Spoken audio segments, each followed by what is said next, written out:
Bonjour à toutes et à tous.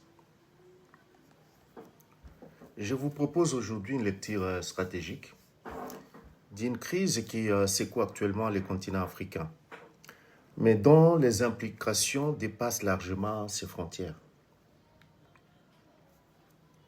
Ce qui se joue aujourd'hui en Afrique du Sud n'est pas simplement une vague de violence xénophobe. C'est un révélateur. Un révélateur des tensions profondes qui traversent l'un des États les plus structurants du continent. Depuis plusieurs semaines, dans des villes comme Johannesburg, Pretoria, Durban ou Cape Town, un phénomène inquiétant s'installe. L'étranger africain devient progressivement un ennemi intérieur. Des groupes organisés diffusent une rhétorique de rejet, accusant les migrants d'être responsables du chômage, de la criminalité et de la dégradation des conditions de vie en Afrique du Sud. Mais cette lecture est trompeuse, car le problème est évidemment plus profond. L'Afrique du Sud est confrontée à une crise sociale majeure, un chômage massif, notamment chez les jeunes, des inégalités héritées de l'apartheid et une frustration sociale qui s'accumule. Dans ces contextes, désigner l'étranger comme responsable devient une solution facile. Un mécanisme bien connu en sciences politiques. On appelle cela le scapegoating.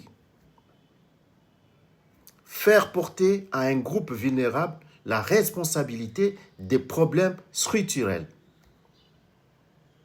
Mais cette crise n'est pas seulement sociale, elle est politique. Depuis plusieurs années, la légitimité des élites sud-africaines s'érode. Les scandales de corruption, notamment sous le président Jacob Zuma, ont fragilisé la confiance dans l'État. Et lorsque l'État ne parvient plus à répondre aux attentes, une tentation apparaît. Détourner la colère, canaliser la frustration vers une cible extérieure. La xénophobie devient alors un outil politique, un instrument de gestion de la colère sociale. Mais c'est sur le plan symbolique que cette crise devient particulièrement grave, car elle entre en contradiction directe avec l'histoire même de l'Afrique du Sud. Ce pays a été soutenu par toute l'Afrique dans la lutte contre l'apartheid. Des États africains ont accueilli des exilés, ont soutenu politiquement la lutte, ont fait de cette cause une cause continentale.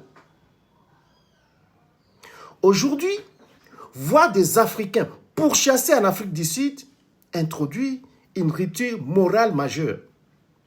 Et cela a un coût géopolitique.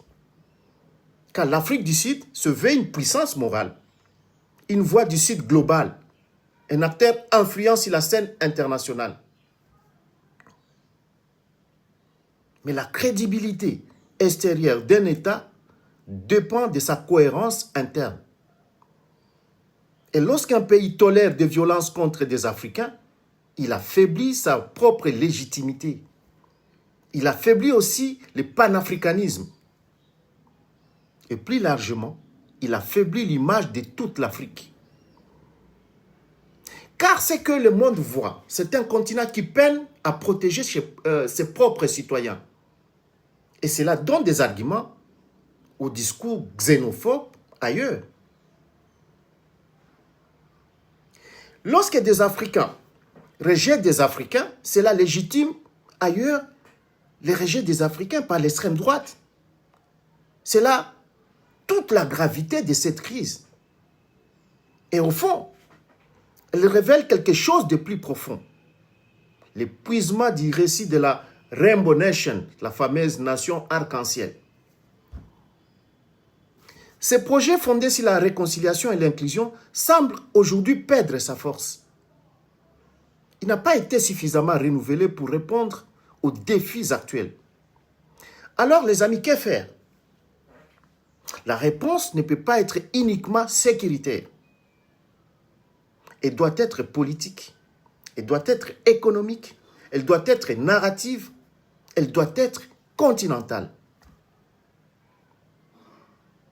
Il faut restaurer l'autorité de l'État, lutter contre les causes profondes des inégalités, repenser les récits nationaux et surtout réaffirmer les projets panafricains.